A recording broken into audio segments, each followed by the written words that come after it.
De novo, boa noite, queridos amigos. Problema de conexão hoje. Boa noite a todos de casa, boa noite aos presentes.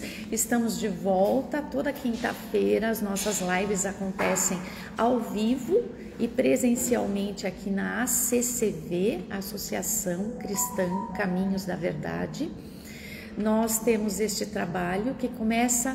Nós agora combinamos de começar às 5h30, porque os depoimentos são muito ricos, a gente tem muita coisa para ouvir e aprender. Então estamos começando os depoimentos das 5h30 às 6h15 e das 6h15 às 6h45 eu falo dos aspectos emocionais, mentais, espirituais e físicos do alcoolismo, da drogadição e de qualquer outro tipo de dependência. Porque hoje nós temos muitas dependências, álcool, drogas, medicação, Netflix, dispositivos eletrônicos, comida, jogos, pornografia, dívidas, gastos, consumo. É um leque imenso de dependência que a nossa sociedade tem produzido, e se a gente não para, não estuda, não vem numa reunião, não conversa, não tenta entender, sem perceber você pode estar caindo num desses vícios. E conversando e ouvindo a dor do outro e falando da nossa dor, a gente consegue compreender o quanto estamos acompanhados nas nossas tristezas, nas nossas alegrias e nos nossos necessários enfrentamentos. Porque uma coisa que a gente sempre conversa aqui, Deus manda o frio, mas Ele manda o cobertor. Então é assim, Deus te manda para a guerra, tá? Ele recruta você, você é um soldado que vai ter que ir numa batalha. Mas aí Ele fala assim para você: ô Maria, vem cá, ó, o que você tem? Ô João, o que você tem aí na tua casa? O João vai falar: olha, eu tenho aqui uma caixa de ferramentas, o que tem aí dentro? Ah, tem chave de fenda, broca, prego, martelo. Leva isso aí, vai para a guerra com isso aí. É assim que o governo faz? De jeito nenhum. O governo chama o indivíduo, o cidadão, treina, dá uniforme, dá botina, dá táticas para se defender, dá a arma correta. Não estou aqui fazendo apologia de guerra, é só um exemplo.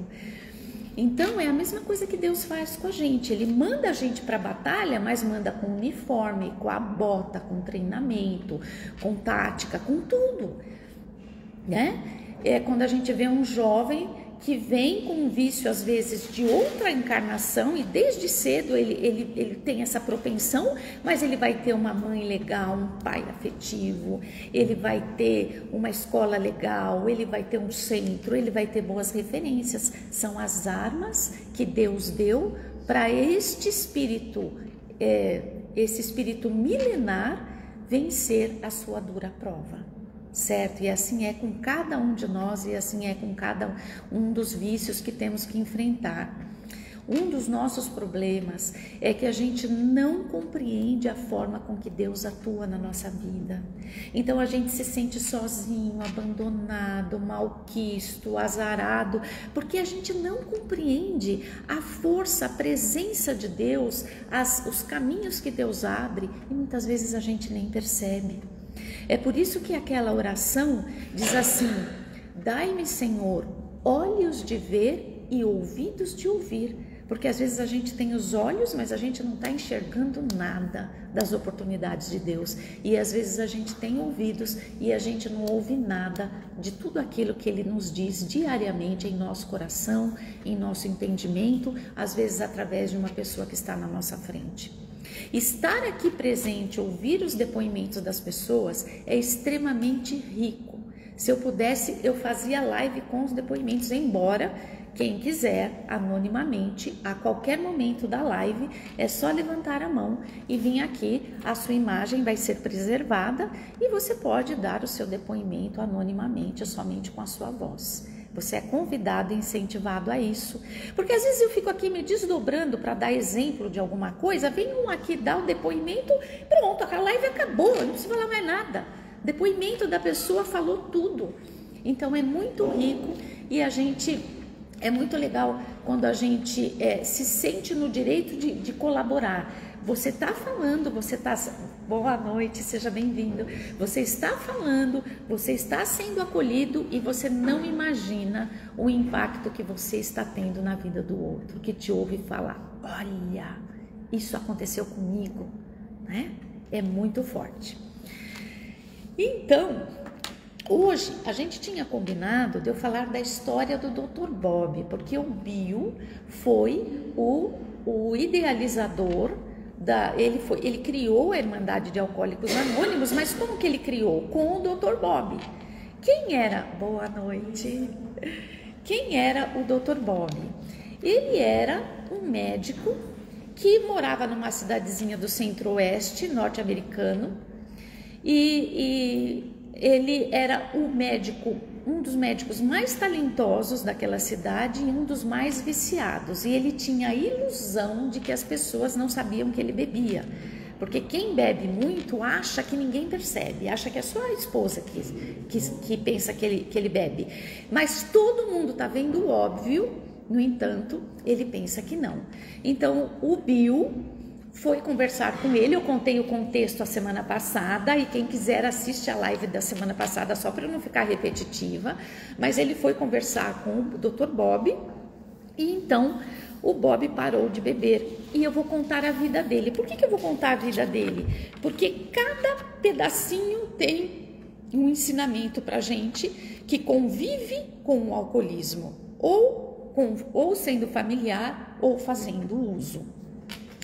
Dr. Bob, ele era filho único de pais religiosos norte-americanos, aquele evangélico firme, né? Aquele evangélico bem moralista. E ele era um filho único e os pais colocaram ele para estudar medicina numa das melhores universidades do país. Isso lá em 1918, 20. Foi logo depois da Primeira Guerra Mundial que ele viveu isso. E aí, era assim e não mudou muito. Quem faz faculdade, eu não sei se já está assim no colégio, mas na faculdade, você cabular a aula para beber na sexta-feira é porque você é um cara legal, você é uma menina descolada, certo? Só que assim, todo mundo que fazia isso na minha sala de aula, cabulava a sexta-feira, eu vou dizer, viu? Perdiam muita matéria, deixaram de aprender muita coisa importante e caíram no vício, uma grande parte deles, né? Então eles mostram o glamour dos drinks, como a pessoa quando bebe fica engraçada, é uma banalização do álcool. Vamos lá beber, então se você ficar na sexta-feira na aula, você é careta. Então, tá. Então vamos ver daqui 10 anos o careta, como é que ele tá, com uma profissão, tocando a vida dele bonito e o outro ainda no bar, porque o vício só vai aumentando, né? Vamos ver aí quem é o careta. Mas então, ele ficava lá, beber era uma importante atividade extracurricular. Então assim, você não bebeu, você é meio chato. E fala, querida, é tudo verdade. O Bill W., que escreveu o livro azul dos Alcoólicos Anônimos, conta essa história pra gente. Eu tenho um livro, se você quiser eu te empresto. Eu adoro esse livro, né? Mas eu te empresto porque você é uma querida, aí você me fala. Ele tá todo grifado porque eu leio muito ele, mas essa história é verdadeira, tá, gente? Aí, o que aconteceu? Ele desenvolveu uma tolerância tão grande que ele não tinha ressaca, gente. Isso acontece com alguns doentes alcoólicos. Terça-feira, eu estava ouvindo o depoimento de uma mulher que está em abstenção há 1 mês e meio e ela me dizendo, sabe o que é, Sandra? Eu não tinha ressaca. Porque a ressaca, ela é tão desagradável, ela é tão deprimente, que isso acaba sendo impeditivo.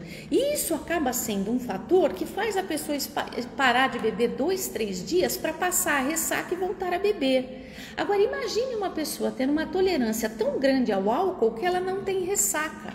Quer dizer, o fígado dela está conseguindo filtrar todas aquelas toxinas muito rapidamente, então ela não tem ressaca.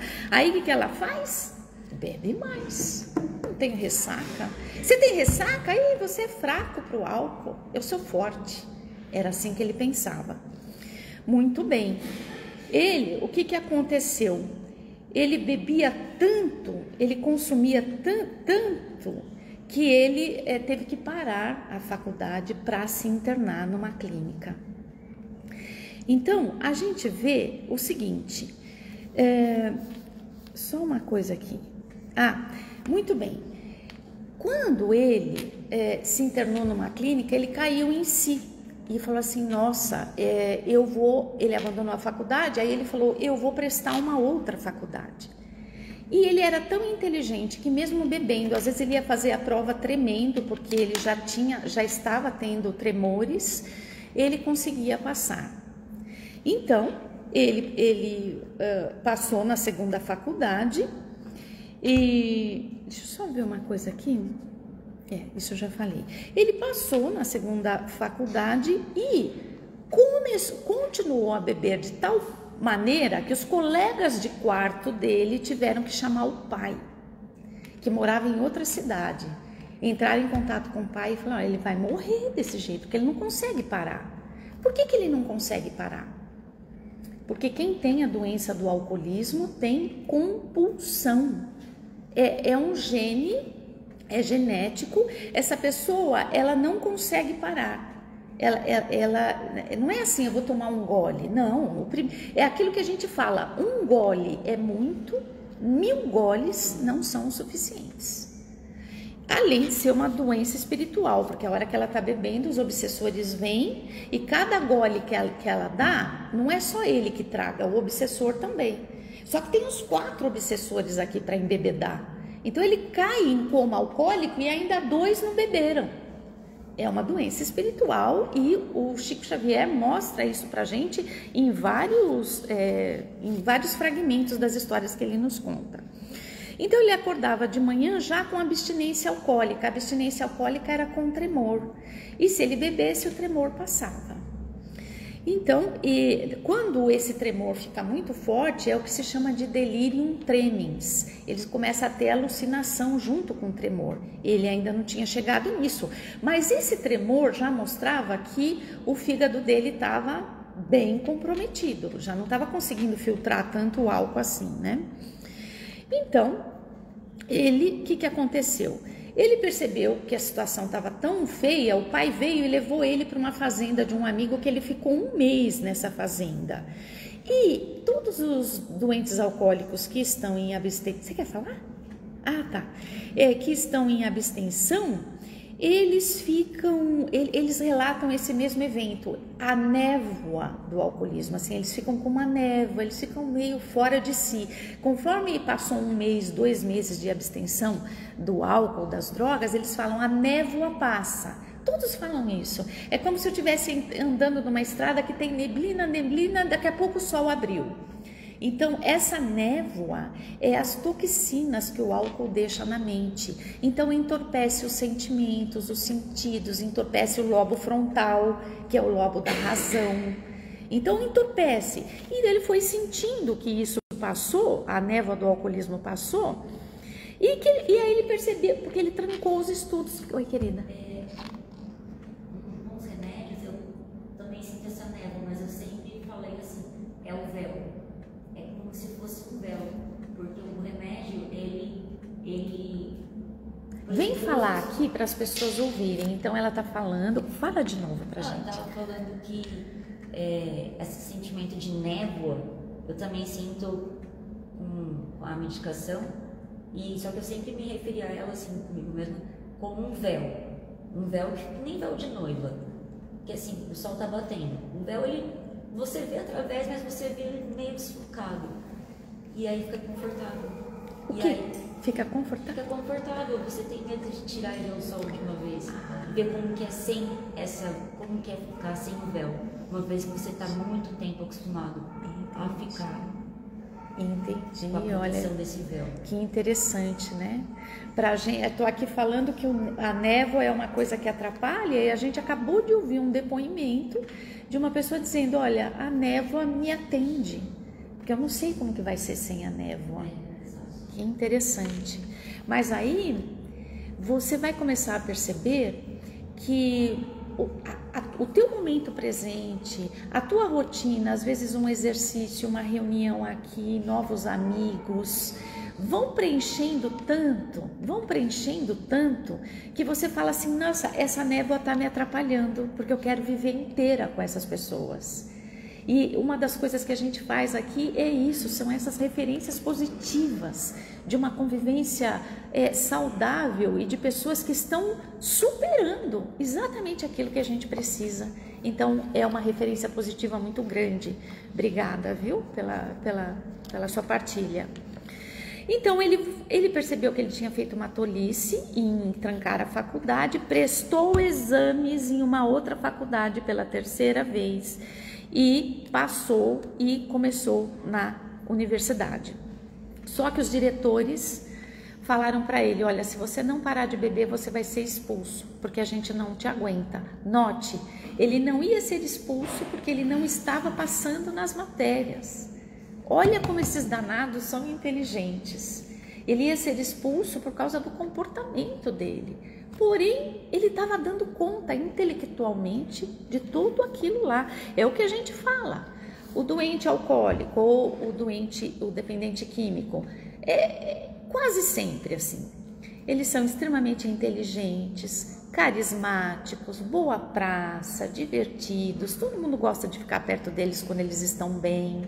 Percebe? Então são pessoas meio acima da média. E é uma pena que elas se intoxicam, porque quando elas param de se intoxicar, a vida começa a melhorar sem parar. E a gente tem inúmeros casos, uma hora eu falo desses casos.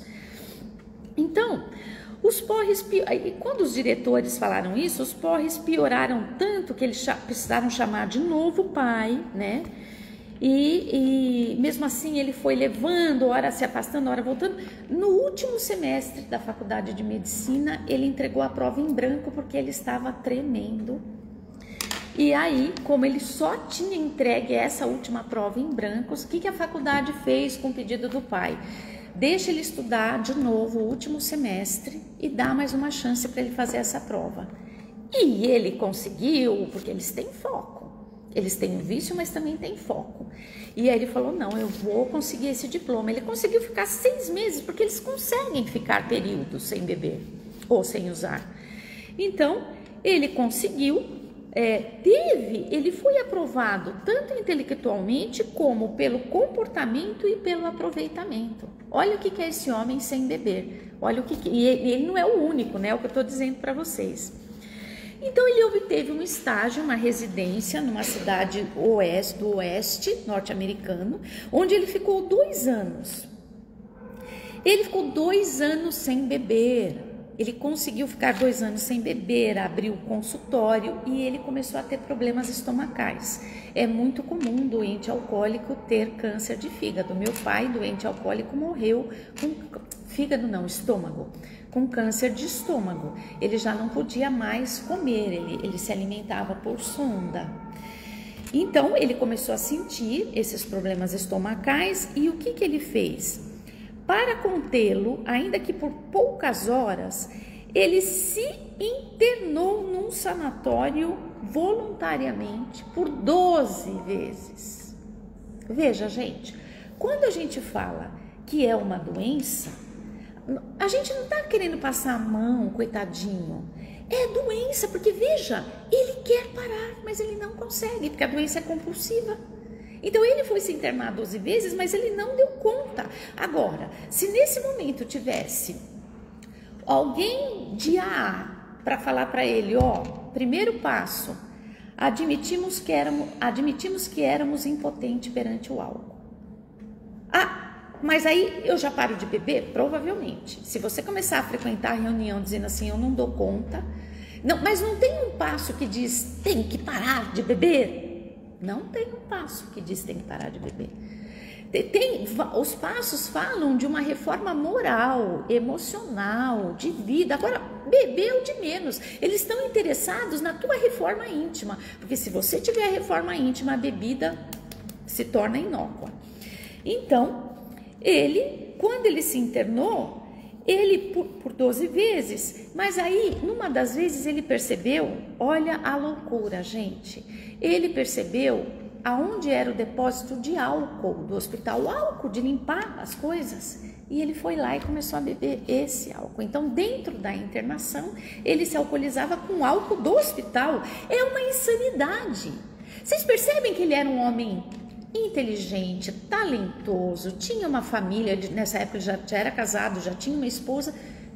Que insanidade é essa? É a doença. É disso que estamos falando, né? E aí, ele foi de novo levado para a cidade natal dele, né?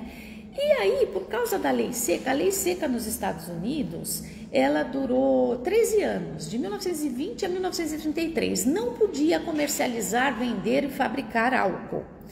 E aí, por causa disso, ele resolveu beber pela última vez, porque eles têm a ilusão que eles vão conseguir parar, e não conseguem. Então, ele bebeu, foi beber, falou, não, agora depois disso eu não posso beber mais. E ele continuou bebendo por todo o período da lei seca, porque ele descobriu que o governo disponibilizava para a classe médica um estoque infinito de álcool, porque a classe médica precisava de álcool. Então, quanto álcool a classe médica precisasse, ele disponibilizava. E ele continuou bebendo tanto pelo mercado negro como aí já não era álcool só de hospital, chegava álcool, bebida álcool para os médicos no hospital através do contrabando.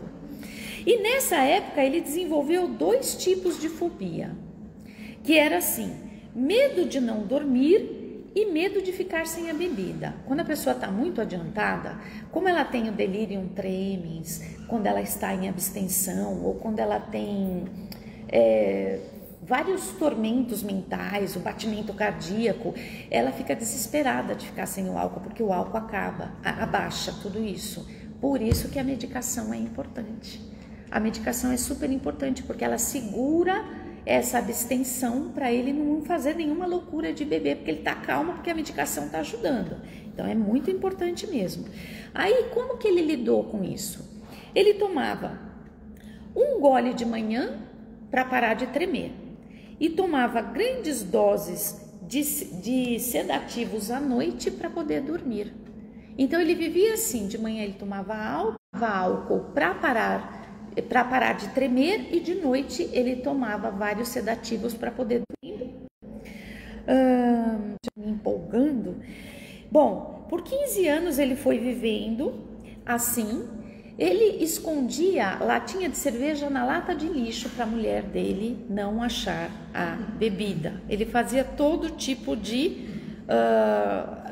esconder. Tendo várias internações, foi se caracterizando a incapacidade dele de viver sem o álcool.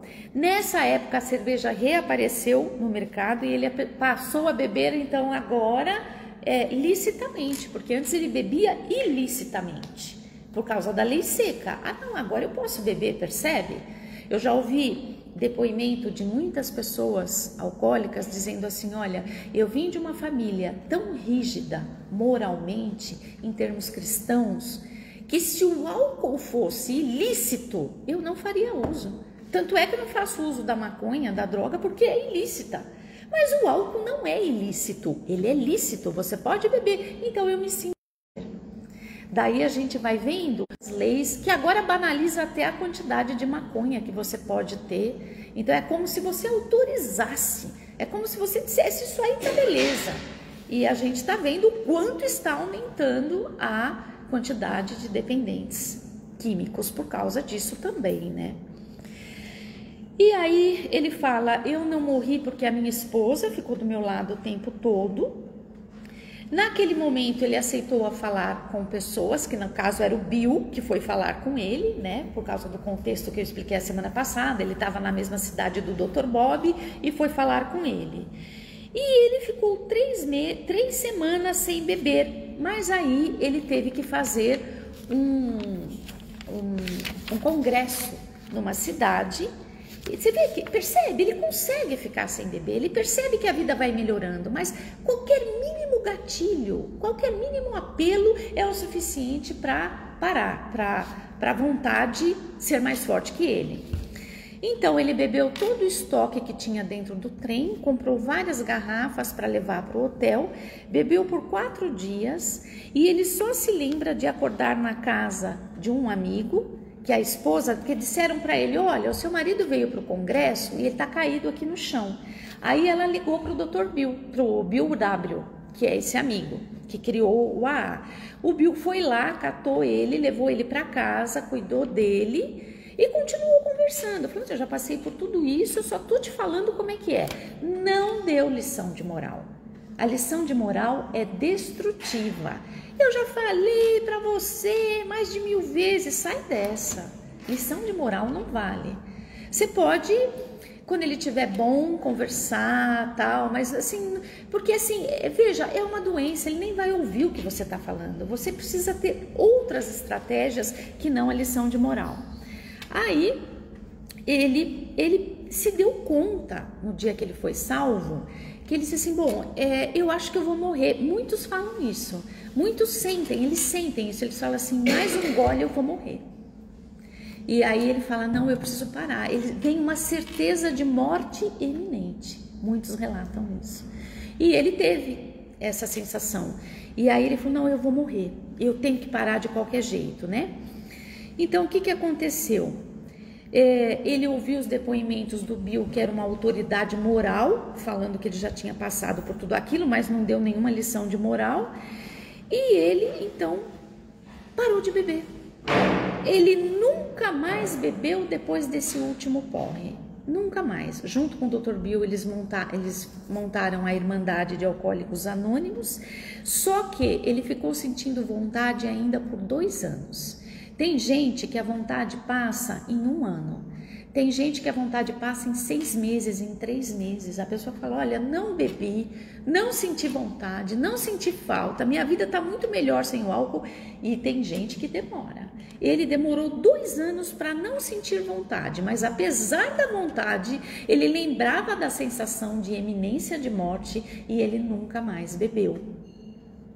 Então, ele diz o seguinte, uma pessoa que quer parar de beber precisa apenas ter a metade do entusiasmo que ela tem na hora de tomar o primeiro gole. Porque na hora que tomar o primeiro gole, abandona o aniversário do filho, abandona a noiva no altar, abandona qualquer coisa, é uma compulsão para o primeiro gole. E ele diz assim, ó, para parar, você precisa ter a metade do entusiasmo que você tem para beber, a metade para dizer, não, eu vou parar. A metade você já dá conta, você já consegue parar, né? E admitir a fraqueza perante Deus. Admitir. Então, o primeiro passo de Alcoólicos Anônimos, admitimos que éramos impotentes perante o álcool. Segundo passo, viemos a descobrir que somente um poder superior a nós mesmos podia nos devolver a sanidade mental. Então, você descobriu, você admitiu que é impotente, porque enquanto você fala, não, eu paro a hora que eu quero, você está na negação. Então, você admitir que é impotente, você reconhecer que somente Deus pode te ajudar. Terceiro passo, entregar a sua vida nas mãos de Deus. Não é virar monge. É todo dia dizer, Senhor, não estou dando conta, me ajuda. Só por hoje, só por 1 hora, só por 10 minutos, Senhor, tira essa compulsão de mim, só por 10 minutos. E aí o milagre acontece. São pessoas que se reabilitam, que refazem o curso de suas vidas. São pessoas admiráveis e deliciosas de conviver quando elas estão em sobriedade. Então é super importante que cada um de nós, com os nossos vícios, nos reportemos a esses 3 passos iniciais e possamos, conhecendo um pouco melhor da doença, elucidar parentes, amigos e doentes alcoólicos e químicos do que é essa doença. Porque a hora que eles veem um de vocês com as boas referências, dizendo, pô, meu, que cara legal, olha que vida boa que essa pessoa tem, e não bebe. Por que eu tenho que ficar aqui me acabando de beber? Você começa a ser um espelho, sem dar lição de moral, para uma transformação. Tá certo? Então, passei um pouquinho do tempo, porque precisava terminar a história, mas vamos fazer a nossa oração?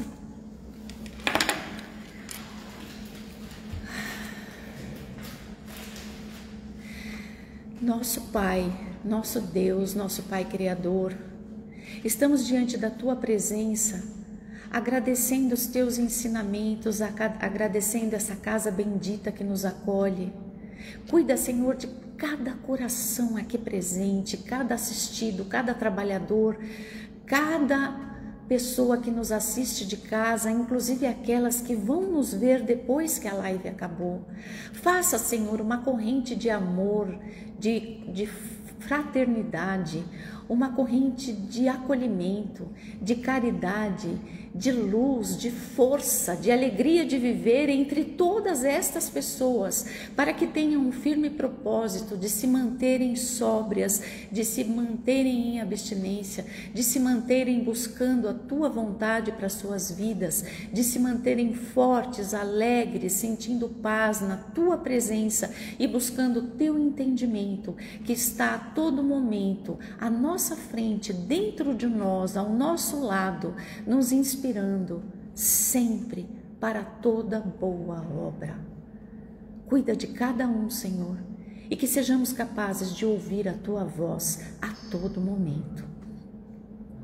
Estas coisas te pedimos em nome de Jesus, que assim seja. Amém.